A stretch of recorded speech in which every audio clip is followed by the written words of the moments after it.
ये कहानी शुरू होती है एक शॉपिंग मॉल से, जहां हमारा प्रोटैगनिस्ट टाइसन शॉपिंग कर रहा था और साथ ही न्यूज सुन रहा था। जेड सिटी में एनिमल इंजरीज के कई मामले सामने आ रहे थे। लोग डर की वजह से रात में बाहर निकलना अवॉइड कर रहे थे और अथॉरिटीज इस पूरे इशू की इन्वेस्टिगेशन कर रही थी ताकि पैनिक न फैले। तभी अचानक एक इमरजेंसी रिपोर्ट आती है। एक्स सिटी में बड़ी संख्या में लोग एक अननोन वायरस से इन्फेक्टेड हो चुके हैं। क्या ये अचानक क्या हो रहा था? एक्स मीडिया लगातार इस सिचुएशन की कवरेज कर रहा था और माहौल और भी अनईजी होता जा रहा था। टियन ने कैन फूड उठाया, मन ही मन सोचते हुए कि स्टॉक फूड के तौर पर ये सेफेस्ट रहेगा। जब वो पेमेंट के लिए क्यू में खड़ा था, तभी उसने पीछे खड़ी 2 लेडीज की बातचीत सुनी। उनमें से एक ने बताया कि ली फैमिली का एक बुजुर्ग आदमी जो पूरी तरह हेल्दी था, अचानक इमरजेंसी में गिर पड़ा और वहीं स्पॉट पर मर गया। दूसरी लेडी ने घबराकर पूछा, क्या ये इन्फ्लुएंजा की वजह से हुआ? पहली ने हाँ में सिर हिलाया और कहा कि वो बेचारा 2 दिन भी सर्वाइव नहीं कर पाया। दूसरी ने कहा कि हाल ही में बहुत से लोग इस बीमारी से पीड़ित हुए हैं और दोनों सोचने लगी कि क्या गवर्नमेंट ने इसका कारण ढूंढ लिया है या नहीं, क्योंकि दुनिया दिन ब दिन अनसेफ होती जा रही थी। ये सुनकर टियन को अपने खरीदे हुए सारे सामान याद आए और उसके दिल में हल्की सी बेचैनी दौड़ गई। अब उसे डीजल भरवाना था और सीधा घर जाकर सुबह शिकार किए गए डियर सेहा के लिए खाना बनाना था। वो गाड़ी चलाने लगा और रास्ते में उसने एक लड़की को कॉल किया। लड़की ने भविष्य के बारे में पूछा, उनकी जिंदगी साथ में कैसी होगी। टियन ने गंभीर आवाज में कहा कि वो ऐसी जॉब ढूंढेगा जिससे वो गर्व से सबके सामने सिर ऊंचा कर सके। लड़की ने हामी तो भरी, लेकिन टियन ने बहाना बनाते हुए कहा कि वो हाँ को ऑर्फनेज में नहीं छोड़ सकता। लड़की झुंझला गई। उसकी आवाज में साफ फ्रस्ट्रेशन थी। उसने कहा कि हाँ, उसकी ब्लड रिलेटेड सिस्टर नहीं है और अगर वो हाँ को साथ लाने की सोच रहा है तो शादी की बात भी मत करे। टियन की आंखों में जिद साफ दिख रही थी। उसने कहा उसकी छोटी बहन है और उसके परिवार का अहम हिस्सा है। लड़की ने कटाक्ष करते हुए पूछा कि वो क्यों ऐसे बच्चे को अपनी जिम्मेदारी बनाए जिसके लिए कोई सपोर्ट नहीं। वो पहले ही टाइसन के साथ काफी कुछ सह चुकी है। और फिर उसने अल्टीमेटम दे दिया, अगर वो उसे सीरियसली नहीं ले रहा तो बेटर है ब्रेकअप कर ले। कुछ पल की चुप्पी और टियन ने शांत लेकिन भारी आवाज में कहा, ठीक है। कॉल कट गया। अचानक एक एनिमल उसकी कार के सामने आ गया और ब्लड गाड़ी पर बिखर गया। टियन ने घबराकर ब्रेक लगाया। उसने सोचा ये डॉग है, लेकिन पास जाकर देखा तो वो शीप था। उसके सिर पर गहरी चोट थी और उसकी आंखों में डर साफ झलक रहा था। उसके हाथ हल्के से कांप गए। इतनी चोट के बावजूद वो जिंदा कैसे था? शीप अचानक बुशेस में भाग गया। टियन ने गहरी सांस ली और सोचा इस इंसिडेंट को भूल जाना ही बेहतर है। ट्रैफिक पुलिस को रिपोर्ट करना शायद सही नहीं होगा। जब वो घर पहुंचा और सामान उतारने लगा, हाँ अपने पेट्स के साथ बाहर आई और खुशी से टाइसन को पुकारा। टियन ने मुस्कुराते हुए उसे थोड़ा धीरे चलने को कहा। हाँ ने सामान का ढेर देखा और हैरानी से बोली कि उसने कितना कुछ खरीद लिया है। फिर मदद की पेशकश की। टियन ने उसे स्नैक्स का छोटा पैक थमाया। चलते चलते हाँ ने बताया कि उसने सारे काम पूरे कर लिए हैं। लाइवस्टॉक को खाना देना, पानी बदलना, क्रॉप्स को पानी देना। अब वो भूखी है और सुबह वाले डियर से बना स्टू खाने का इंतजार कर रही है। उसकी आवाज में मासूम उत्साह था। टियन ने माहौल हल्का करने के लिए कहा कि वो उसके लिए कैरेट और लेंटिल स्टू बनाएगा, जिससे वो अच्छा महसूस करेगी। हाँ ने हंसते हुए हामी भरी और कुछ और जोड़ने लगी। तभी टियन अचानक मुड़ा। व्हाइट डॉग क्रॉप्स खा रहा था। उसने उसे हल्के से रोक दिया। जब वो बफलों के पास से गुजरे तो उनमें से एक की आंखें लाल थी और वो डरा हुआ लग रहा था। ये देखकर टियन के मन में फिर वही अजीब सा डर कौंध गया। बाद में जब दोनों खाना बना रहे थे, हाँ ने मासूमियत से कहा कि उसने कभी सोलर एक्लिप्स नहीं देखा और पूछा, क्या सच में आसमान पूरी तरह शाम जैसा अंधेरा हो जाता है? रेडियो पर अनाउंस हुआ कि highly anticipated total solar eclipse जल्द आने वाला है। हाँ, खाना खाते हुए खुश थी। उसने टियन की तारीफ की कि उसका खाना बहुत स्वादिष्ट है और उसकी कुकिंग स्किल्स उसकी हंटिंग एबिलिटीज के साथ साथ बेहतर हो रही है। टियन ने मुस्कुराकर उसे एक्लिप्स के बारे में समझाया और सलाह दी कि जो स्पेशल ग्लासेस उसने दिए हैं उन्हें पहनकर ही देखे, वरना उसके शब्द थोड़े रुक गए, जैसे वो भी किसी अनजाने डर को महसूस कर रहा हो। अचानक आसमान पूरी तरह डार्क हो गया और तभी कहीं से एक काउंटडाउन शुरू हुआ। 10, 9, 8। हाँ ने घबराकर बाहर इशारा किया और पूछा, टियन, ये क्या हो रहा है? टियन ने बाहर देखा तो उसकी सांस जैसे थम गई। एक काला विशाल ऑब्जेक्ट सूरज को ढक चुका था और चारों तरफ ऐसा अंधेरा छा गया जैसे गहरी रात उतर आई हो। हाँ के शरीर में सिहरन दौड़ गई। उसे ठंड महसूस होने लगी। भैया, मुझे ठंड लग रही है। उसकी आवाज कांप रही थी। ब्लैक डॉग बेचैनी से भौंकने लगा। रेडियो सिग्नल तक डिस्टर्ब हो गया। हाँ डर से भरकर बार बार टियन से बाहर देखने को कह रही थी। टियन ने गेट खोला तो सामने अचानक भयानक ब्लिजर्ड चल रहा था। क्या गर्मियों के बीच ये बर्फीला तूफान? ये बिल्कुल असामान्य था। उसने तुरंत हाँ से अंदर जाने को कहा और भरोसा दिलाया कि वो कैटल और शीप को लॉक करके आता है। उसने बी को हाँ के पास रहने को कहा। हाँ ने ठंड से कांपते हुए उसे जल्दी आने को कहा। टियन ने उसे आश्वासन दिया और हे को आवाज लगाई कि साथ चले। तेज हवाओं और बर्फ के बीच जूझते हुए टियन समझ गया कि वो सच में ब्लिजर्ड के बीच खड़ा है। उसने हे से पूछा क्या वो ठीक है, लेकिन तभी जैसे ही उसने ऊपर देखा वो स्तब्ध रह गया। सूरज फिर से तेज चमक रहा था। अभी तो अंधेरा था। ये अचानक मौसम का बदलाव कैसे? उसके मन में डर की लहर दौड़ गई। हे अचानक एक दिशा में जोर से भौंकने लगा। टियन ने देखा एक बफलो जिसकी आंखें लाल और डरावनी थी। उसकी नजरें सीधी टियन पर जमी थी। टियन के दिल की धड़कन तेज हो गई। अचानक वो काऊ उसकी तरफ झपटी। हे तुरंत बीच में कूद पड़ा उसे रोकने के लिए। टियन उसके हमले से बचते हुए घबराहट में अपना कंपाउंड बोर्ड ढूंढने लगा जो पास ही एक लॉग पर रखा था। काऊ ने हे को झटक कर दूर फेंक दिया। टियन ने कांपते हाथों से एम लिया। डर साफ था, लेकिन उसने तीर छोड़े। 1, 2, कई एरोज सीधे उसके सिर पर लगे। फिर भी काऊ रुकी नहीं। वो लगातार उसकी ओर बढ़ती जा रही थी। टियन की आंखों में शौक था। इतनी मार के बाद भी ये कैसे खड़ी है? उसे लगा कुछ बहुत गलत है। तभी एक वार्निंग उसके सामने फ्लैश हुई। 0 ammunition left, 3 live targets with in range. उसने वार्निंग को नजरअंदाज किया और बो तैयार किया, लेकिन वो खाली था। काऊ ने उसे जोर से टक्कर मारी और वो पीछे गिर पड़ा। हे ने भौंकते हुए उसे घर की तरफ खींचा। टियन ने पीछे मुड़कर देखा। अगर काऊ म्यूटेट हो चुकी है तो क्या हाँ अंदर सेफ है? अंदर बीए की आंखें भी लाल हो चुकी थी। वो हाँ पर गुर्रा रहा था। हाँ ने डरी हुई आवाज में पूछा, बीए को क्या हुआ? और तभी बीए उस पर झपटा, लेकिन ठीक उसी पल टियन अंदर घुसा और बीए को लात मारकर दूर किया। उसने हाँ को अपनी बाहों में उठाया। उसकी आवाज भारी लेकिन दृढ़ थी। मैं तुम्हें सेफ जगह ले जा रहा हूँ, अंदर छिप जाओ अभी। उसने समझाया कि बीए अब डेंजरस है। उसे उस पर भरोसा करना होगा और अंदर ही रहना होगा। जैसे ही उसने हाँ को बाहर सेफ हाउस में पहुंचाया, उसने फिर स्क्रीन देखी। लिविंग बीइंग्स की संख्या 4 हो चुकी थी। हाँ को अंदर लॉक करके और उसे बाहर न निकलने की सख्त हिदायत देकर टियन ने दरवाजा बंद किया। तभी पीछे से बी ने उस पर हमला कर दिया, लेकिन टियन किसी तरह हाँ को सुरक्षित लॉक कर चुका था। अब वो मुड़ा। हे उसकी मदद को दौड़ा और टियन ने उसकी हिम्मत की तारीफ की। उसने हे को बी को रोकने को कहा, जबकि वो काऊ से निपटेगा जो अभी भी उसका पीछा कर रही थी।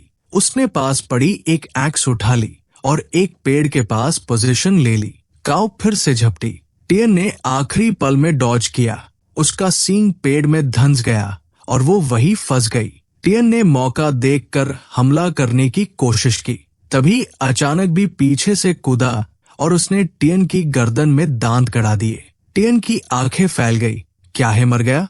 उसके मुंह से ब्लड टपकने लगा। वो बी के हमले को रोकने की कोशिश कर रहा था। तभी एक अजीब सी आवाज गूंजी। उसके आसपास कई स्क्रीन्स घूमने लगी। ये क्या था? आवाज इतनी तेज थी कि दिमाग सुन्न हो रहा था। लेकिन टियन ने खुद को संभाला। पहले हाँ की सेफ्टी, बाकी बाद में। उसी अफरातफरी में उसने एक स्क्रीन पर मैसेज देखा, apocalypse survival game match success. उसकी सांसें तेज हो गई। एपोकलिप्टिक गेम सक्सेसफुली लोड हो चुका था और टियन अब उसका प्लेयर बन चुका था। खुद को उसने लेवल 1 के एक जर्जर मैनर में पाया। उसे रिवॉर्ड के रूप में आई ऑफ ट्रूथ मिला। उसकी क्लास भी थी। फोर्ट्रेस में अपग्रेड करने के लिए उसे 800,000 पॉइंट्स चाहिए थे। वो जमीन पर पड़ा था। धीरे धीरे उसकी आंख खुली। क्या वो अभी भी जिंदा है? उसके कपड़े फटे थे, खून के धब्बे मौजूद थे, लेकिन उसकी सारी वूंड्स गायब थी। ये कैसे? वो हक्का बक्का रह गया। काओ और भी कहा गए। तभी एक अजीब सेंसेशन उसके भीतर दौड़ी। उसने देखा दोनों डेड पड़े थे। वो सोचने लगा, बेहोशी में क्या हुआ? इतना डैमेज इंसान नहीं कर सकता। उसके भीतर कुछ बदल चुका था, जैसे कोई नई ताकत जाग गई हो। एपोकलिप्स सर्वाइवल गेम में उसका स्टेटस एक्टिवेट हो चुका था। अचानक उसके शरीर में पावर की लहर दौड़ी, जैसे किसी बीम ऑफ लाइट ने उसे छू लिया हो और भीतर एक अनजाना रेज भड़क उठा हो। उसने काओ को अभी भी हलचल करते देखा और एक्स लेकर उस पर टूट पड़ा। उसने हाल की घटनाओं को एक पल के लिए किनारे रखा और अपनी न्यू फाउंड एबिलिटीज के बारे में सोचा। वाउंड हीलिंग, वो अजीब एक्सप्लोजन, ये सब क्या था? जैसे जैसे वो स्थिति को समझने लगा, उसे एहसास हुआ ये सिर्फ गेम नहीं है। सिस्टम पूरी तरह लोड हो चुका था। उसका शेल्टर एस्टैब्लिश हो चुका था। पॉइंट्स एलोकेट किए जा चुके थे।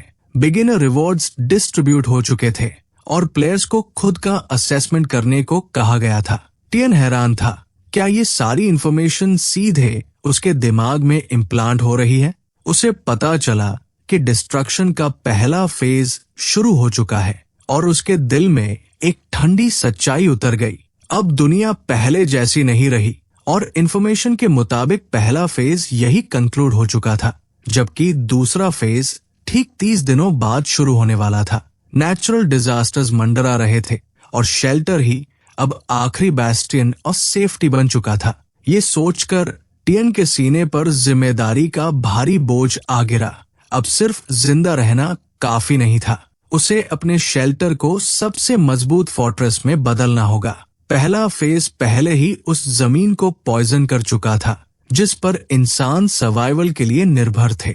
तो दूसरा फेज क्या लाएगा? ये सोचकर उसकी सांस भारी हो गई। बी को देखते हुए टियन समझ गया कि वो खुद बेहोश हो गया था। सिस्टम से मिली इंफॉर्मेशन के अनुसार बी और बाकी जानवर रेडिएशन कंटामिनेटेड प्लांट्स खाकर म्यूटेट हुए होंगे। किसी और को नुकसान न हो, इसलिए उसने बी को एक मेकशिफ्ट केज में कसकर बांध दिया, पूरी सावधानी के साथ। फिर उसका ध्यान हाँ पर गया। सेफ हाउस में दाखिल होकर वो अंधेरे में सीढ़ियां उतरा, लाइट्स ऑन करने की कोशिश की, लेकिन पावर रिस्टोर नहीं हुई थी। फोन पर कोई सिग्नल नहीं था, मतलब कम्युनिकेशन सिस्टम भी डाउन था। बस बैकअप डीजल जनरेटर ही थोड़ी राहत दे रहा था। फीनिक्स की हल्की सी ग्लो में टियन कमरे में हाँ को ढूंढने लगा। सन्नाटा था, कोई हलचल नहीं। अचानक उसे हाँ के पैर दिखाई दिए। वो घबराकर उसकी ओर दौड़ा। सिस्टम ने दिखाया हाँ पीसफुली सो रही है। टियन ने राहत की सांस ली। उसकी आहट से हाँ जागी और मासूमियत से पूछ बैठी, आपने मैट्रेस क्यों नहीं बिछाया? फर्श पर क्यों सो गए? उसने कहा। वो ओबीडियंटली उसका इंतजार कर रही थी। उसे बस एक तेज रोशनी याद है और फिर कुछ नहीं। फिर उसने चिंतित होकर पूछा, आप ठीक तो हैं? टियन ने हल्की मुस्कान के साथ कहा, सब कंट्रोल में है, चिंता की कोई बात नहीं।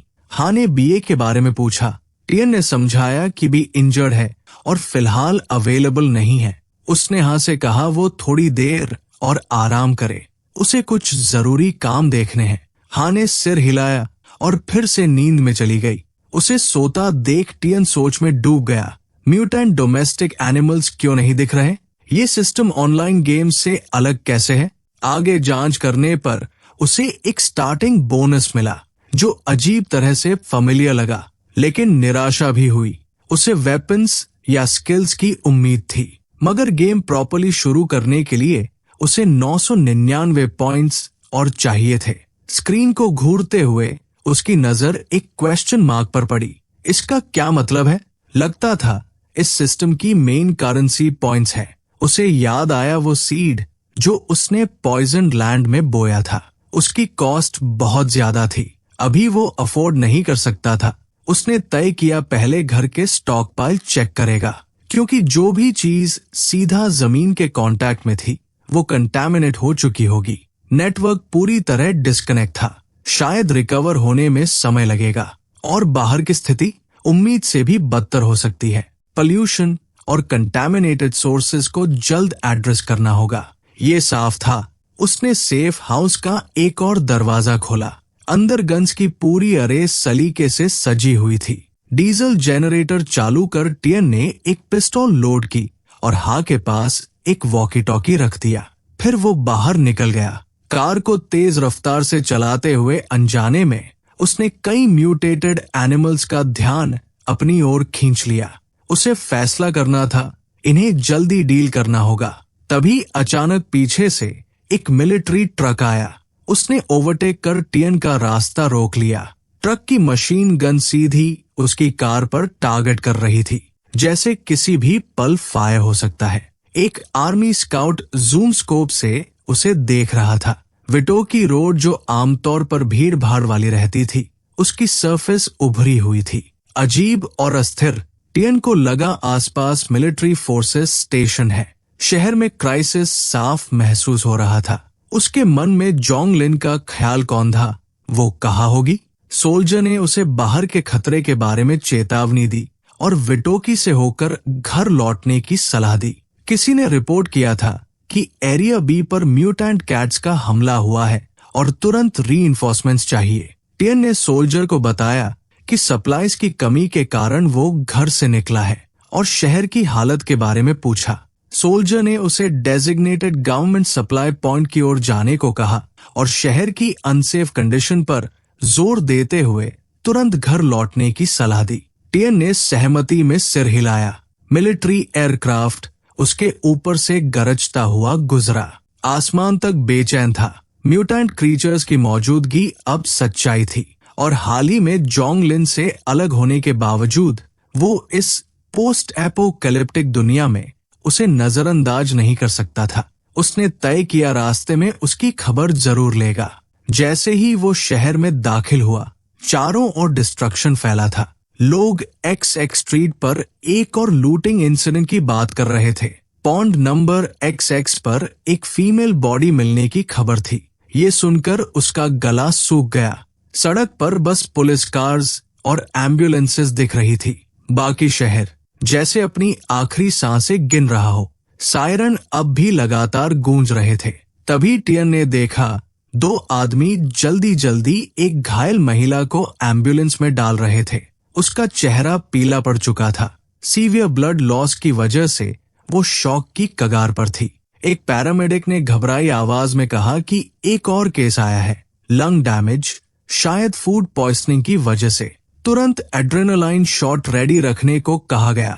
वे कार्डियक स्टिमुलेंट्स की शॉर्टेज पर बात कर रहे थे। इतने पेशेंट्स एक ही बीमारी से इन्फेक्टेड थे कि सप्लाईज खत्म हो रही थी। पास ही एक टूटी हुई सी महिला अपने इन्फेक्टेड हस्बैंड से रोते हुए कह रही थी, सो मत जाओ, बस थोड़ी दूर और हॉस्पिटल आ गया है। लेकिन आदमी कमजोर आवाज में कह रहा था कि बेड्स अवेलेबल नहीं है, इमरजेंसी हॉटलाइन तक ओवरलोडेड है। टियन ने गहरी सांस ली।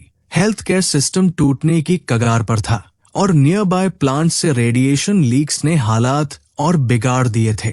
उसके मन में सवाल उठा, क्या वो इस गेम में सर्वाइव करने के लिए काफी सप्लाईज जुटा पाएगा?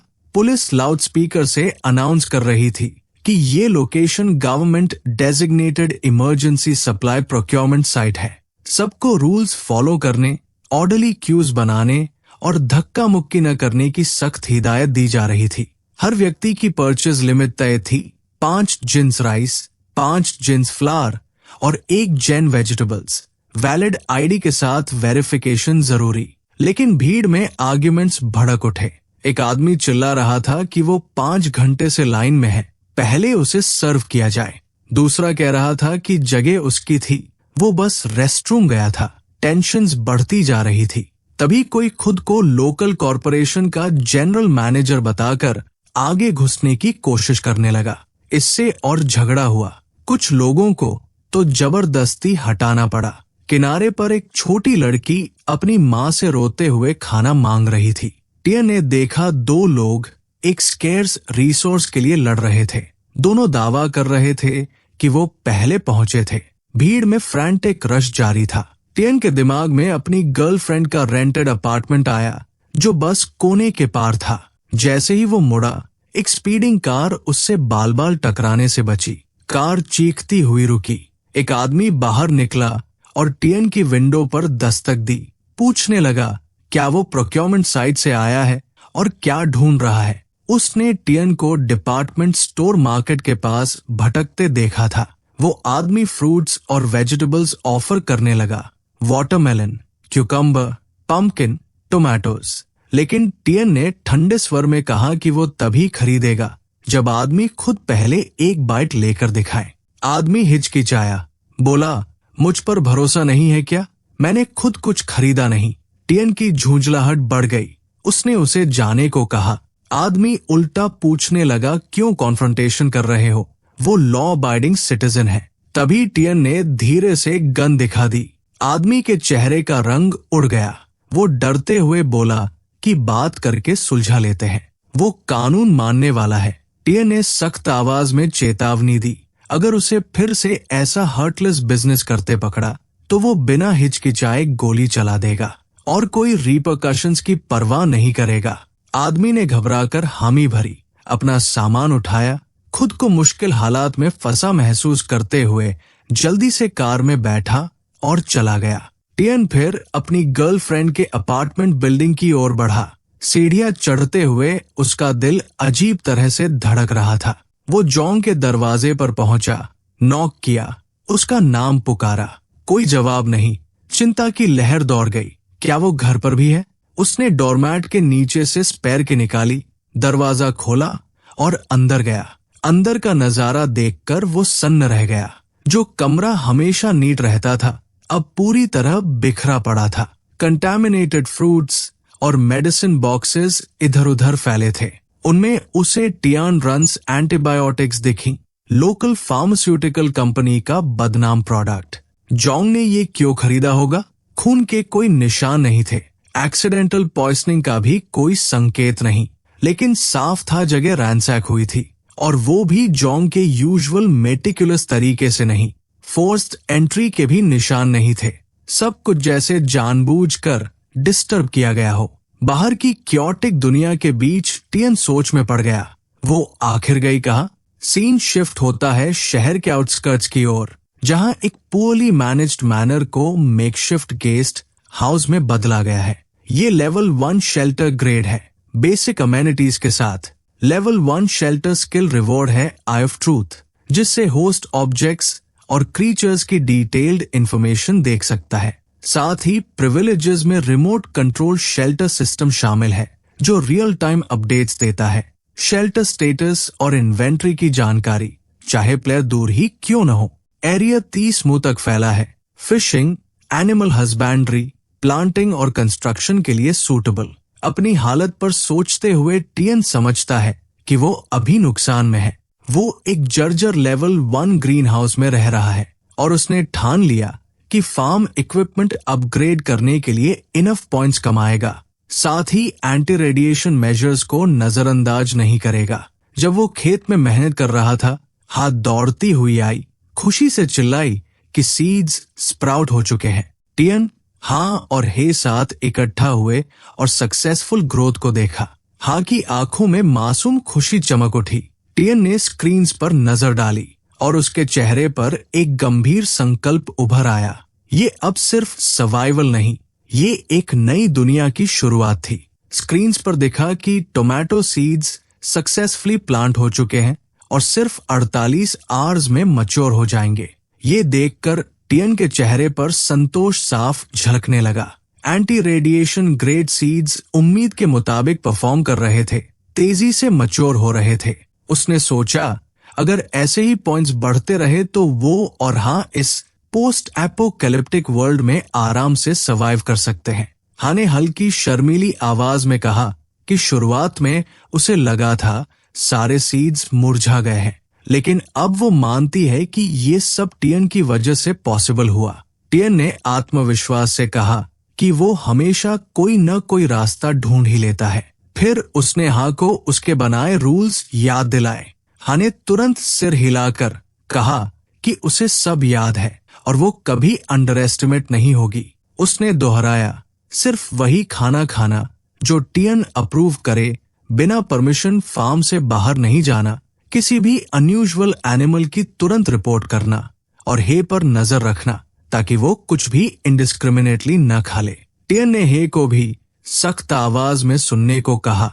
जब एंटी रेडिएशन क्रॉप्स राइप हो गए, टियन ने तुरंत हार्वेस्ट करने का फैसला किया। हार्वेस्ट वाकई बाउंटिफुल था, खासकर रेडिएशन रेजिस्टेंट टोमेटोज बेहद न्यूट्रिशियस निकले।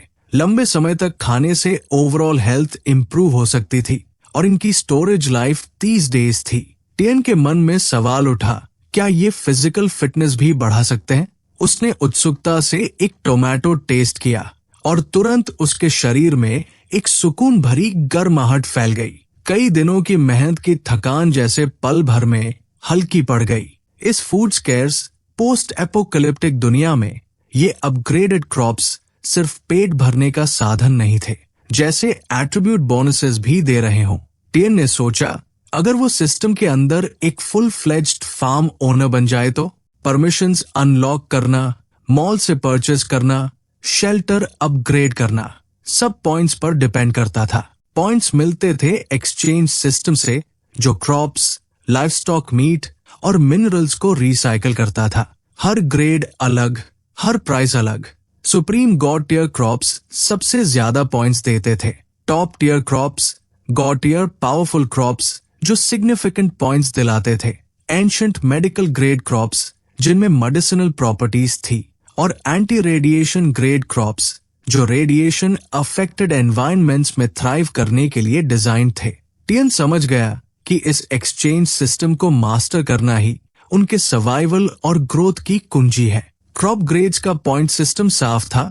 Level 1 anti radiation grade crops 1 kilo 1 point.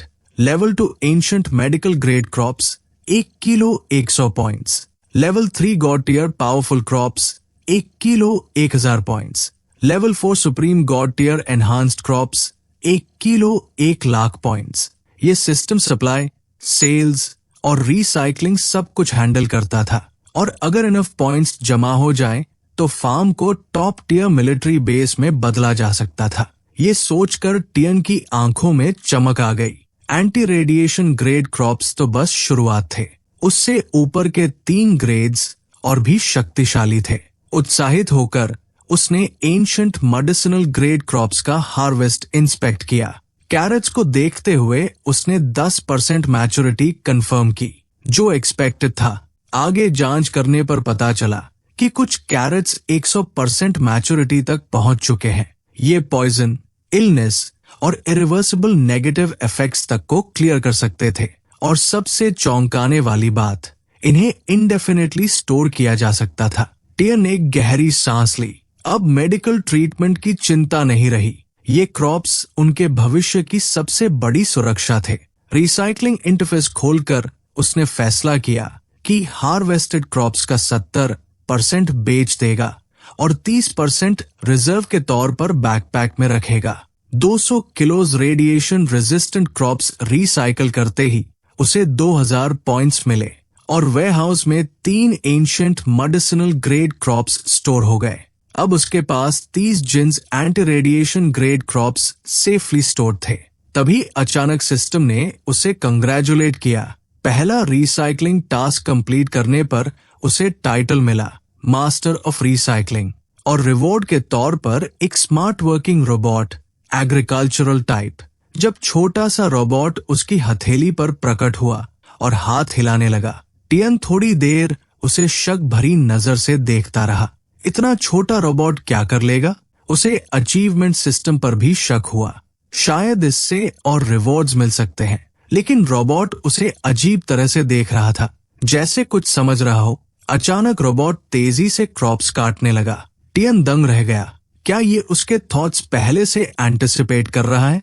क्या उसकी कॉन्शियसनेस सिस्टम से लिंक्ड है और वो सीधे दिमाग से कमांड्स दे सकता है?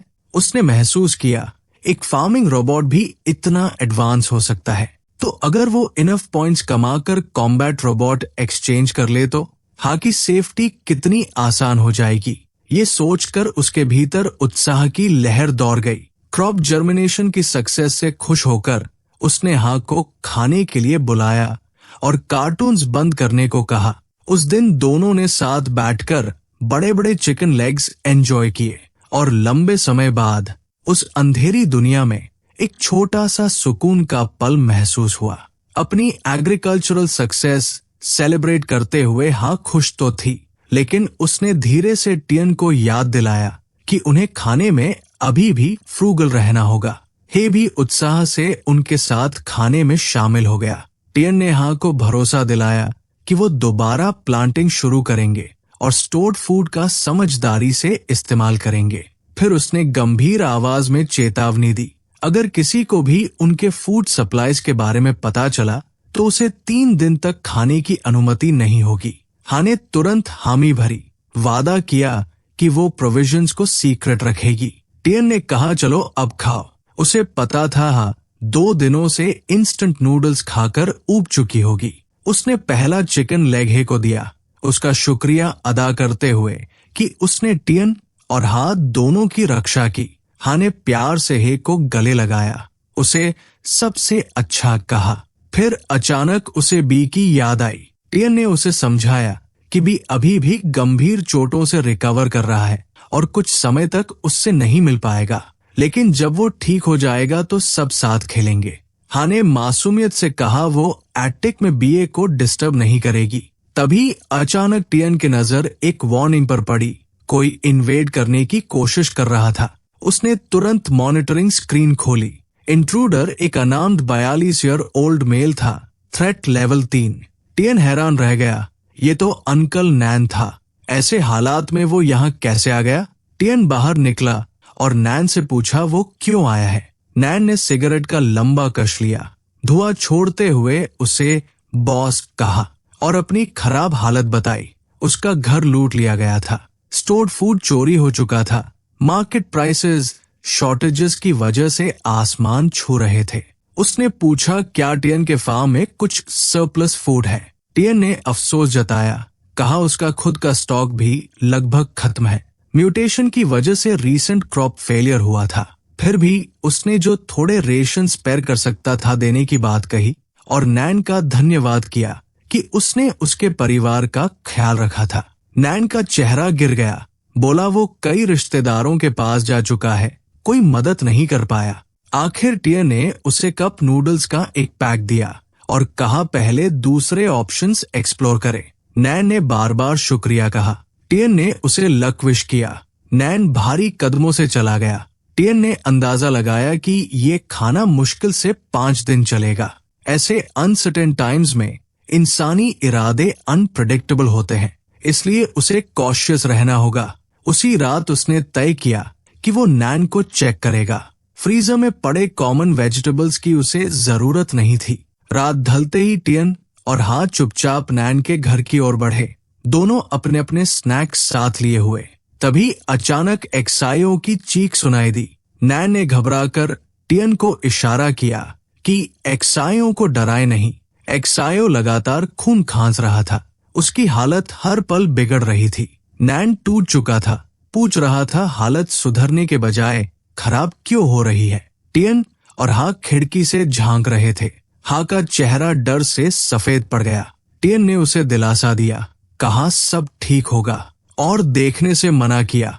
लक्षण देखकर टियन को शक हुआ कि एक्सायो ने शायद इरेडिएटेड वेजिटेबल्स खा ली हों, इसलिए हालत तेजी से बिगड़ रही है। लेकिन उसके मन में एक और ख्याल आया, क्या एक्सायो एक्सपेरिमेंटेशन के लिए सही कैंडिडेट हो सकता है? आखिर उसकी किस्मत पर ही सब निर्भर था। तभी अचानक खिड़की का कांच टूट गया, एक पाउच अंदर आ गिरा। नैन गुस्से से भर उठा, किसने फेंका ये? एक्सायो ने सावधानी बरतने को कहा और पैकेज चेक करने की बात कही। अनिच्छा से नैन ने पाउच खोला, अंदर फ्रेश वेजिटेबल्स और फूड थे। उसकी आंखें भर आई। एक्सायो ने कमजोर आवाज में कहा वो जीना चाहता है, कुछ भी ट्राई करेगा, चाहे कंडीशन के बारे में झूठ ही क्यों न बोलना पड़े। नैन टूट गया, बोला हॉस्पिटल भी मदद नहीं कर पाया, लेकिन वो कोशिश किए बिना उसे मरता नहीं देख सकता। उसने एक्सायो को खाना खाने के लिए राजी किया, ध्यान से चबाने को कहा। एक्सायो ने एक पल के लिए चीख मारी, जोर से खांसा और फिर अचानक शांत हो गया। नैन की आंखों में उम्मीद की चमक लौटी, हालत बेहतर लग रही थी। उधर टियन ने देखा स्ट्रीट लाइट टिमटिमाकर जल उठी, बिजली वापस आ रही थी, शायद फोन सिग्नल भी। उसने तुरंत जॉन्ग को कॉल किया। फोन बजता रहा, लेकिन किसी ने उठाया नहीं। सीन शिफ्ट होता है एक मूविंग कार के अंदर।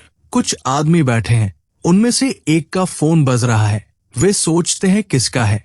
मालिक पहचानता है, ये जॉन्ग का है। वो कहता है सिग्नल रिस्टोर हो गया है, फोन बंद कर दो। कोई पूछता है फूड स्टैश का क्या हाल है। जवाब आता है 1 महीने का खाना है। राहत की सांस। वे अपने लीडर का फैसला फॉलो करने पर खुश है, मोटिव्स पर चर्चा करते हैं। सबसे बड़ा आदमी उनकी क्वेश्चनिंग चुप कराता है, कहता है इस वक्त मनी और एक्शन ही मायने रखते हैं। सब सहमति में सिर हिलाते हैं। उधर नैन के घर की घटना के बाद टियन और हाथ जल्दी से कार में लौटते हैं।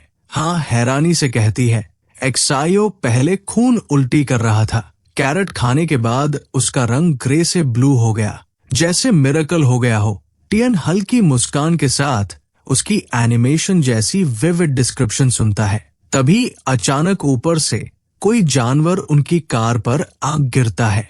टियन ने देखा एक बंदर भयानक पंजों के साथ खिड़की से अंदर झांक रहा था। उसकी आंखों में जंगली चमक थी। टियन ने तुरंत हाथ से कहा शांत रहो और कसकर पकड़ लो। हवा में खतरे की गंध फिर से तैर रही थी। डर से उसका गला सूख गया। उसने होंठ भींचे और कसकर सिर हिलाते हुए उसकी बात मान ली। टियन ने तुरंत कार को सर्पेंटाइन मोशन में घुमाना शुरू किया, कोशिश करते हुए कि किसी तरह उस बंदर को गिरा दे। उसका दिल तेजी से धड़क रहा था। फिर उसने हान से झुकने को कहा, नीचे झुको। हान बिना सवाल किए तुरंत झुक गई। उसके हाथ हल्के हल्के कांप रहे थे, लेकिन उनकी सारी कोशिशों के बावजूद बंदर हटने का नाम नहीं ले रहा था और अचानक कार के ठीक सामने आ गया। टियन ने एक पल भी गवाए बिना व्हीकल को तेजी से मोड़ा। बंदर पास की चट्टान से जा टकराया। उसी क्षण टियन ने गन निकाली और गोली चला दी, ये सुनिश्चित करने के लिए कि अब वो कोई खतरा न रहे। कार से उतरकर जब उसने जगह की जांच की तो वहां खून का एक बड़ा सा पूल फैला हुआ था और उसी खून के बीच उसे एक कोडेड मैसेज मिला। वो ठिठक गया, ये यहाँ कैसे? आसपास न कोई ब्रीडिंग फार्म था, न कोई जू। उसका दिमाग शहर की भयावह हालत की ओर लौट गया। घर लौटते समय उसने हान से कहा कि वो आराम करे और अपना एनिमेशन देखे, उसे कुछ जरूरी काम निपटाने हैं। हान ने चुपचाप हामी भरी और चली गई। टियन अकेला रह गया, अब भी अपनी बदली हुई हालत में। ग्लोव्स पहनते हुए उसने सोचा, क्या एंशिएंट मेडिसिनल कैरेट रेडिएशन के असर को पलट सकती है? क्या इससे बाय की कॉन्शियसनेस वापस आ सकती है? उम्मीद और डर के बीच झूलते हुए उसने सावधानी से कैरेट बाय को खिलाई। उसकी सांसें थम सी गई। अगले ही पल बाय ने जोर से गुर्राया। उधर कार्टून में डूबी हान को कुछ अजीब सी आवाजें सुनाई दी। उसका दिल घबरा उठा। टियन की देर से वापसी ने उसे बेचैन कर दिया। वो भागती हुई कमरे में पहुंची। टियन और बी वहां थे, शायद मजाक करने का सोच रहे थे। हान ने पीछे से टियन को हल्के से छुआ। वो चौंक पड़ा। उसे देखकर उसने राहत की सांस ली। तुम हो? हान ने मुस्कुराकर कहा। डर गए क्या? लेकिन अगले ही पल उनकी नजर बाय पर गई। वो बिल्कुल निश्चल पड़ा था, उसके आसपास खून फैला था। हान की आंखें फैल गई, उसकी आवाज भर्रा गई और वो वही ढह गई।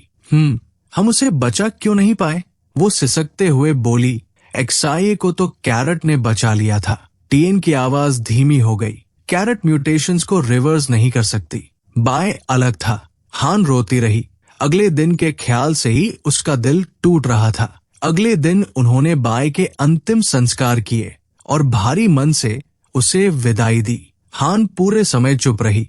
शाम ढलने लगी तो टीएन ने उसका हाथ थामकर धीरे से कहा कि अंदर चलें। बाद में जब वो कार्टून में खोई थी, टीएन ने उसे डिनर के लिए बुलाया और उसका पसंदीदा खाना बनाया। हान ने कुछ नहीं कहा, बस इशारे से चाहा कि वो उसके पास ही रहे। टीएन मान गया। उसी रात बाहर बैठा टीएन एक स्क्रीन अनाउंसमेंट देखता है। रेडिएशन रेजिस्टेंट क्रॉप्स लगभग तैयार है। उसने तुरंत हार्वेस्ट की तैयारी की। जल्द ही उन्होंने लगभग 500 किलो रेडिएशन रेजिस्टेंट क्रॉप्स और 10 kilo ancient medicinal grade crops काटे। एक छोटा रोबोट टाइसन के पास लौटा और पॉइंट्स रिडेम्पशन सफल होने की पुष्टि की। उसका level 1 dilapidated green house upgrade होकर लेवल 2 ऑर्डिनरी हाउस बन गया, लेकिन साथ ही वार्निंग भी मिली। उसका डिफेंस शेल्टर केवल लेवल 3 का है, जो छोटे वाइल्ड एनिमल्स को रोक सकता है पर बड़े खतरे के सामने जोखिम भरा है। तुरंत डिफेंस सिस्टम स्थापित करने की सलाह दी गई। टीएन ने फैसला किया कि फार्म की सुरक्षा सबसे ऊपर है। क्रॉप से हाई पावर मिल रहा था, इसलिए उसने प्रोडक्शन बढ़ाने का विचार टाल दिया। उसने वॉल रीइंफोर्समेंट्स को लेवल 1 से 2 तक अपग्रेड किया और पेरिमीटर पावर ग्रिड खरीदकर सिक्योरिटी रेडीनेस को लेवल 1 तक बढ़ा दिया। बचे हुए पॉइंट्स देखकर उसने हान की सुरक्षा के लिए मैकेनिकल गार्ड्स लेने को प्राथमिकता दी। उसे 3500 पॉइंट्स का गार्ड दिखा। उसने हिसाब लगाया कि वेयरहाउस में रखे ग्रेन्स बेचकर लागत लगभग निकल जाएगी। आत्मविश्वास से भरा उसने लेवल 1 हमिंग बर्ड और लेवल 2 हाउंड खरीद लिया। हमिंग बर्ड को काम करते देख वो हैरान रह गया। वो प्रिसिशन के साथ फॉलन लीव्स को बुलेट से साफ कर रहा था। एयर पेट्रोल स्पिनर उपलब्ध होने के बाद टीएन ने ग्राउंड कॉम्बैट कैपेबिलिटीज परखने का सोचा। उसने हाउंड को एक चट्टान तोड़ने का आदेश दिया। हाउंड ने अपने बीम अटैक से चट्टान को पलक झपकते ही ध्वस्त कर दिया। टीएन ने राहत की सांस ली। फिर वो हान को बुलाकर लाया और हाउंड से मिलवाया, समझाया कि ये उसके साथ रहेगा और उसकी रक्षा करेगा। उसने सुझाव दिया कि इसका नाम बाय रखा जाए। ये सुनकर हान की आंखें फिर भर आई, लेकिन इस बार उनमें हल्की सी चमक भी थी। उधर शहर की एक बिल्डिंग में एक आदमी ने लियांगन को रिपोर्ट दी कि आउट ऑफ कंट्रोल सैंपल्स को सफलतापूर्वक साफ कर दिया गया है। सिर्फ नंबर 7 का डेटा लगातार बढ़ रहा है और अब वो एनएम मोटी स्टील प्लेट्स को भी आसानी से भेज सकता है। लियांग ने पूछा दूसरी तरफ क्या स्थिति है। आदमी ने बताया कि रेन मेडिकल इक्विपमेंट डोनेशंस न जुटा पाने से नाराज है और अगर ये बात हेड ऑफिस तक पहुंची तो मामला उलझ सकता है। लियांग शांत बैठा रहा। उसने रेन की चिंता को नजरअंदाज करते हुए कहा कि वो सिर्फ एक लड़की है, उसका प्रभाव सीमित है। उसने भरोसा दिलाया कि उनके काम गुप्त रूप से हो रहे हैं। रेन बिना शुरुआत जाने सफल जांच नहीं कर पाएगी। आदमी ने सहमति जताई और बताया कि हेड ऑफिस अभी भी अनजान है। उनके ऑपरेशंस की बात खत्म करते हुए ले ने साफ बोल दिया कि रेन पर नजर रखी जाए, कहीं वो उनके बिजनेस में टांग न अड़ा दे। इतना कहकर लियांग कमरे से बाहर निकल गया और चलते चलते उसके दिमाग में बस एक ही ख्याल घूम रहा था, क्या सच में कोई बड़ा ट्रेजर उसकी खोज का इंतजार कर रहा है। उधर सीन शिफ्ट होता है रेन की तरफ। वो गुस्से में तेज कदमों से चल रही थी। लियांग कहाँ है? उसकी आवाज में साफ झुंझलाहट थी। सामने खड़ी लेडी ने हल्का सा झुककर कहा कि वो अभी कंपनी में नहीं है और सच कहें तो रेन का इस तरह आना सबके लिए मुश्किल बना रहा है। उन्हें थोड़ा वेट करना चाहिए। लेकिन रेन रुकने वालों में से नहीं थी। उसने सीधा डोर खोल दिया और अंदर जाते ही बोल पड़ी, आपके दिमाग में चल क्या रहा है? अब उसका गुस्सा छुप नहीं रहा था। उसने कहा कि पूरे सदर्न रीजन का मेडिकल सिस्टम प्रैक्टिकली पैरालाइज्ड हो चुका है और एक मेडिकल कंपनी होने के नाते उन्हें हॉस्पिटल के साथ कोऑपरेट करना चाहिए, इक्विपमेंट और मेडिसिन्स डोनेट करने चाहिए, ना कि एनिमल एक्सपेरिमेंट्स में लगे रहना चाहिए। लियांग ने बिल्कुल काम टोन में कहा कि ये जनरल मैनेजर का ऑफिस है, ऐसे अंदर आना ठीक नहीं। फिर ठंडे अंदाज में बोला, मैं बिजनेसमैन हूँ, प्रॉफिट मेरा पर्पस है। आज के मेडिकल ट्रीटमेंट्स उस वर्ल्ड वाइड डिजीज के सामने कुछ खास नहीं कर पाएंगे। रेन थोड़ा रुकी। कौन सी डिजीज? लियांग हल्का सा मुस्कुराया। आप भी शेयर होल्डर हैं, डिविडेंड्स लेती है। सोचिए अगर हम सोल्यूशन बना ले तो कितना रिवॉर्डिंग होगा। रेन ने सीधा सवाल दाग दिया, रिसर्च में प्रोग्रेस हुई भी है या नहीं? उसने याद दिलाया कि यान वान फेडरल गवर्नमेंट तक इफेक्टिव ड्रग्स डेवलप नहीं कर पाई। उसने साफ कहा कि वो लैब विजिट करेगी। लियांग हंसते हुए बोला कि वो बस मजाक कर रहा था, इतनी जल्दी ब्रेक थ्रूज नहीं होते, लेकिन अगर वो कोऑपरेशन और मैन पावर बढ़ाएं तो प्रोग्रेस फास्ट हो सकती है। रेन ने बिना झिझक कहा कि वो खुद लैब जाकर चेक करेगी और प्रोजेक्ट में एक्टिवली कोऑपरेट करेगी। लियांग ने कहा, जरूर, और पर्सनल एस्कॉर्ट्स अरेंज कर दिए। बाहर निकलते वक्त एक लड़का उसे एस्कॉर्ट कर रहा था। उसने धीरे से बताया कि टेक्निकल टीम को लगा उसका ऑफिस विजिट बहुत छोटा था, थोरो स्कैन करना पॉसिबल नहीं था और सीक्रेट लैबोरेटरी एंट्रेंस तक पहुंचना फिलहाल मुश्किल है। रेन ने हल्की सांस छोड़ी, पुरानी प्रॉब्लम। फिर पूछा, कैप्चर्ड साइंटिस्ट से कुछ पता चला? लड़के ने कहा, उन्हें हर बार ब्लाइंड फोल्ड किया जाता था, लेकिन उनके पास की कार्ड्स थे।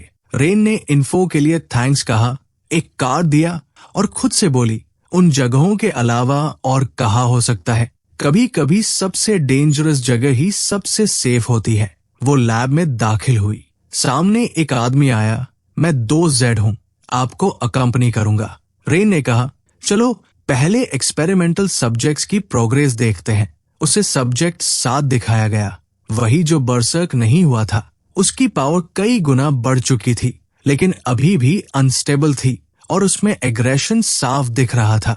हालांकि फेलियर्स जितनी अनकंट्रोल्ड ब्लड थर्स्टी नहीं थी।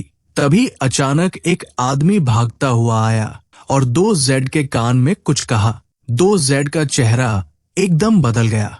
क्या? ये कैसे? उसने रेन से माफी मांगी। इमरजेंसी थी, उसे जाना पड़ा। रेन ने कैजुअली कहा, कोई बात नहीं, रूटीन चेक है, मैं खुद देख लूंगी।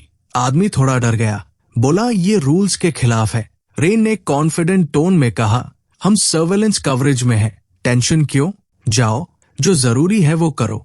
उनके जाते ही रेन ने ईयरबड से लड़के को कॉल किया। Time to act. लड़का लैपटॉप के सामने बैठा था। सर्वेलेंस कवर्ड है।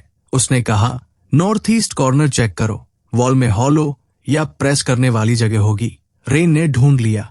एक सेकंड को उसका दिल तेज धड़कने लगा। उसने दबाया, तुम्हारे पास 30 मिनट्स है, लड़के ने कहा।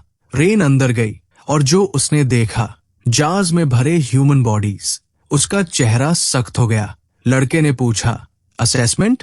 रेन ने धीरे से कहा, हमने जितना सोचा था उससे भी वॉर्स है। लड़के ने पूछा, हेड ऑफिसर को इन्फॉर्म करूं? रेन ने मना किया, अभी नहीं, पहले कंफर्म कर लूं।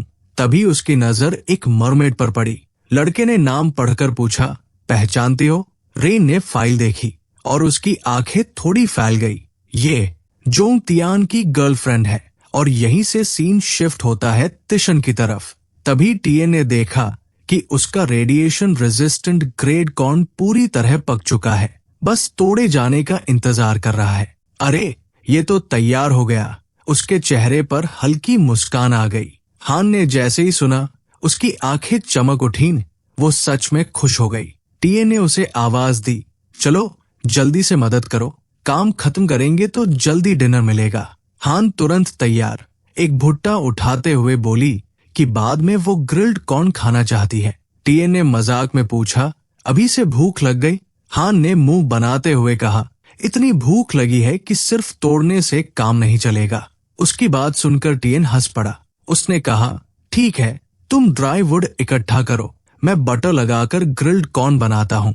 ये सुनते ही हान तो और खुश हो गई। खाना पकते समय वो पास बैठी और हंसते हुए बोली, अगर मैं ऐसे ही खाती रही तो कहीं फैट पिग तो नहीं बन जाऊंगी। टीएन ने सोचा कि सच में इन दिनों उसकी एपेटाइट उससे भी ज्यादा हो गई है। उसने समझाया कि ये स्पेशल क्रॉप उनकी फिजिकल फिटनेस बढ़ाता है और जैसे जैसे उसका शरीर ग्रो कर रहा है उसे ज्यादा न्यूट्रिशन चाहिए। तुम अभी ग्रोइंग स्टेज में हो, ज्यादा खाने से मोटी नहीं बनोगी, उसने कहा। हान ने संतुष्ट होकर सिर हिलाया और मजे से कॉर्न खाने लगी। टीएन उसे देखते हुए सोचने लगा कि कुछ ही दिनों में रेडिएशन रेजिस्टेंट वेजिटेबल्स खाने से दोनों की फिजिकल कंडीशन काफी बेहतर हो गई है। उसने हंसते हुए कहा, चाहे तुम ऐसे ही खाती रहो, किंग कॉन्ग बार्बी तो नहीं बनोगी। दोनों उस कल्पना पर हंस पड़े। हान ने कहा कि ग्रिल्ड कॉर्न बहुत डिलिशियस है। टीएन ने वादा किया, अगली बार तुम्हारे लिए स्पाइसी वाला बनाऊंगा। उसने मन ही मन सोचा कि अब उनके शेल्टर और क्रॉप्स इतने हैं कि अगर भविष्य में हान की भूख लफी जितनी भी हो जाए तो भी संभालेंगे। तभी बाहर किसी के आने की आहट हुई। इस वक्त कौन? टीएन ने सोचा। बाहर जाकर देखा तो वो शिया था, हाथ में एक बैग लिए। टीएन ने सोचा, क्या ये वही खाना है जो उसने उसे दिया था? वो यहाँ क्या कर रहा है? उसने पास जाकर पूछा। शिया ने बताया कि उस दिन इंस्टेंट नूडल्स देने के लिए उसके पिता बहुत आभारी थे, इसलिए उन्होंने कुछ खाना भेजा है बदले में। टीए ने उसे भरोसा दिलाया कि इसकी जरूरत नहीं थी, लेकिन अंदर ही अंदर उसे लगा कि उसने सही इंसान की मदद की थी। उत्सुक होकर उसने पूछा कि इतना खाना मिला कहाँ से? शिया ने बताया कि उसे अपने यार्ड में मिला। शायद किसी रिलेटिव ने चुपचाप भेज दिया या किसी ने रख दिया हो। फिर शिया ने कहा कि वो एहसान चुकाना चाहता है और एक मदद भी चाहिए। टीए ने कहा, पूछो। शिया ने बताया कि सदर्न साइड के आउटस्कर्ट्स में नया ग्रेन शॉपिंग सेंटर खुला है, वहां अभी भी काफी स्टॉक है। वो टीएन का ट्रक उधार लेकर वहां जाना चाहता है। टीएन ने हामी भरी, लेकिन शिया ने झेंपते हुए कहा कि उसके पास ड्राइवर्स लाइसेंस नहीं है। जगह दूर है पर बहुत ज्यादा नहीं। टीएन समझ गया कि वो साथ चलने की बात कर रहा है। शिया ने कहा, ज्यादा समय नहीं लगेगा। टीएन ने सोचा कि वो खुद भी कुछ दिनों में शॉपिंग सेंटर जाने वाला था और घर पर मैकेनिकल गार्ड्स है, इसलिए हान की सिक्योरिटी को लेकर वो निश्चिंत था। ऊपर से बाय की कॉम्बैट एबिलिटीज किसी छोटे ग्रुप को भी संभाल सकती है। उसने कहा, ठीक है चलते हैं, लेकिन मुझे दोपहर से पहले लौटना होगा। हान के लिए खाना बनाना है। शिया ने माफी मांगी। टीएन ने उसे बाहर इंतजार करने को कहा और ट्रक लेने अंदर गया। अंदर जाकर उसने हान से कहा कि दरवाजा किसी के लिए मत खोलना। हान ने हंसकर कहा, चिंता मत करो, बाय है ना? टीएन ने पूछा, इतना कैपेबल कब हो गया? हान ने गर्व से बताया कि ये अपग्रेडेड वर्जन है और बैम बैम करते हुए दिखाया कि कैसे बड़े पत्थर तोड़ देता है। टीए ने थोड़ा गंभीर होकर कहा कि फ्यूचर में उसे बाय सिर्फ इमरजेंसी में यूज करना चाहिए, वरना खतरा हो सकता है। हान ने हामी भरी, अब रॉक्स नहीं उड़ाऊंगी। टीए ने प्यार से उसके बाल सहलाए और वादा किया कि वो और शिया शॉपिंग करके उसके लिए कैंडी लाएंगे। हान ने उत्सुकता से पूछा, शिया आया है? मैं हेलो बोलूं? टीए ने मजाक में उसके गाल खींचे। दूसरों को बाय दिखाकर शो ऑफ करना है? हान ने नाराज होकर कहा, मैं अब 6 साल की हूँ, बच्ची नहीं। उसकी आवाज में हल्की घुटन थी, क्योंकि उसके सिवा उससे ऐसे कोई बात नहीं करता था। टीएन ने मान लिया और उसे साथ ट्रक में ले गया। बाहर हान ने शिया को ग्रीट किया और बाय के बारे में बताने लगी, लेकिन टीएन ने रोक दिया। चलो नीचे उतरो, शिया को बैठने दो, जल्दी लौटना है ताकि तुम्हारे लिए खाना बना सकूं। जाते वक्त हान बड़बड़ाई कि टीएन मीन है, उसे ग्रीट भी नहीं करने दिया। वो जल्दी अंदर चली गई और कार्टून्स देखने लगी ताकि बात भूल जाए। रास्ते में शिया ने पूछा, क्या हान का घर पर अकेले रहना ठीक है? ये दुनिया अब क्योटिक हो चुकी है, कहीं फार्म को बैड गाइस टारगेट न कर ले। टीएन ने हल्की हंसी के साथ कहा, मेरे इस शैबी फार्म में कौन आएगा? ना पैसे ना खास खाना। लेकिन उसके मन के कोने में एक पल के लिए हल्की सी बेचैनी जरूर उठी और टीएन ने शिया को याद दिलाया, हान सिर्फ 6 साल की है, मान लो उसके पास सेल्फ डिफेंस वेपन भी हो, वो उसे सही से यूज नहीं कर पाएगी। उसके मन में यही था कि अभी के हालात में फार्म से ज्यादा सेफ जगह उसके लिए कहीं नहीं। शिया ने फिर पूछा, लेकिन क्या आपने उसके लिए कोई सेल्फ डिफेंस टूल्स रखे हैं? टीएन ने शांत स्वर में कहा, मैंने फार्म गेट को इलेक्ट्रीफाइड कर रखा है, कोई भी ऐसे ही अंदर नहीं घुस सकता। तुम फिक्र मत करो। शिया ने राहत की सांस ली और फिर कैजुअली अपना फोन निकालकर किसी को मैसेज करने लगा। टीएन की नजर उस पर पड़ी तो शिया झट से फोन पॉकेट में रखकर बोला, बस पैसे कम पड़ जाएंगे ये सोचकर दोस्तों से उधार मांगा है। उधर सीन हान की तरफ जाता है। वो कार्टून्स में पूरी तरह डूबी हुई थी। उत्साह से बोली, हमें रेनबो वॉरियर्स यूज करने चाहिए, lemon yellow super evolution golden yellow. फिर खुद ही हंस पड़ी और बोली, शिया भी अपना कलर चेंज कर सकता है। उसने अपने टॉय है को गले लगाया और पूछा, क्या शिया रेनबो वॉरियर्स का मेंबर बन सकता है? टॉय को घूरते हुए बोली, पिछली बार जब हमने उसे देखा था तो वो ग्रीन से ग्रीन था, अब रेड हो गया है। उसे ये बहुत फनी लगा और वो खिलखिला पड़ी। इधर रास्ते में टीएन ने कुछ पैसे निकालकर शिया की ओर बढ़ाए। शिया हैरान रह गया।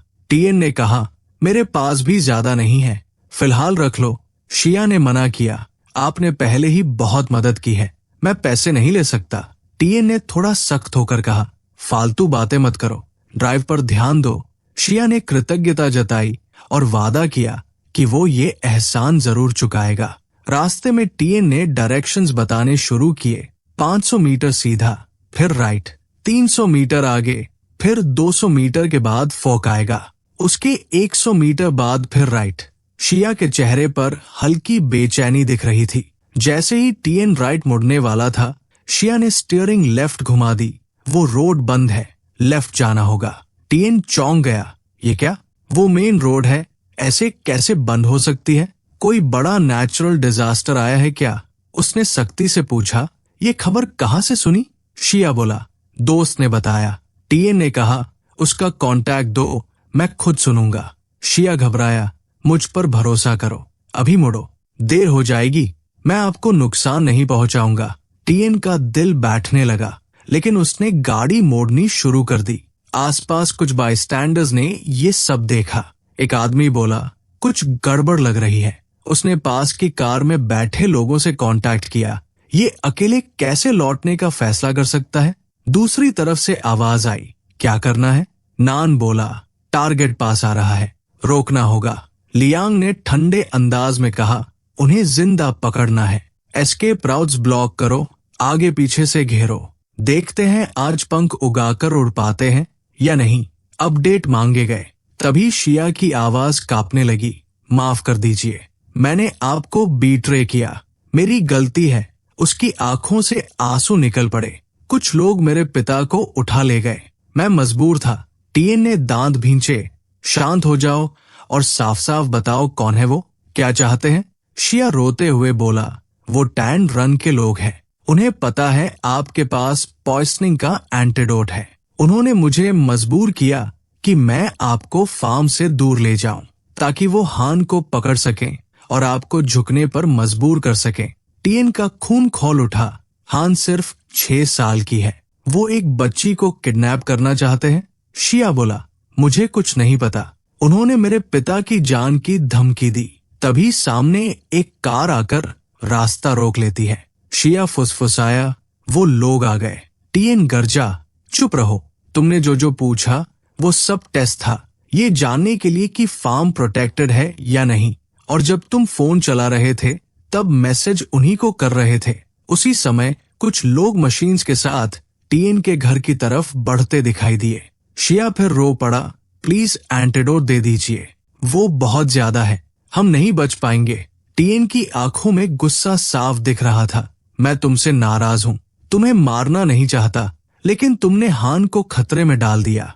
शिया सिसकते हुए बोला, मुझे पछतावा है, पर उन्होंने मेरे पिता को पकड़ लिया, अब वापस नहीं जा सकता, प्लीज एंटीडोट दे दीजिए। टीएन ने ठंडे लेकिन खतरनाक स्वर में कहा, तुमसे बाद में निपटूंगा, लेकिन जो भी मेरी फार्म में घुसा है कोई भी जिंदा वापस नहीं जाएगा। और उसी पल शिया को वो रात याद आ गई जब वो ठीक हुआ था। नान कितना खुश था, बार बार कह रहा था कि वो कितना डर गया था। शिया ने तब कहा था कि उसे खुद यकीन नहीं हो रहा कि वो बच गया।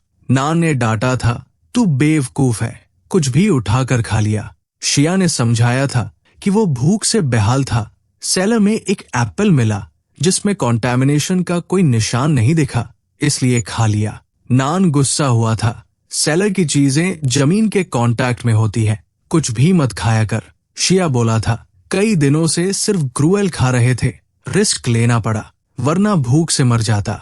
नान ने उसे चुप कराया और बताया कि उसने कुछ खाना उधार लिया है, ऊपर से फूड ड्रॉप्स भी आए थे और उन्हीं में एक मैजिकल एलिक्सर था जिसने शिया की जान बचाई थी।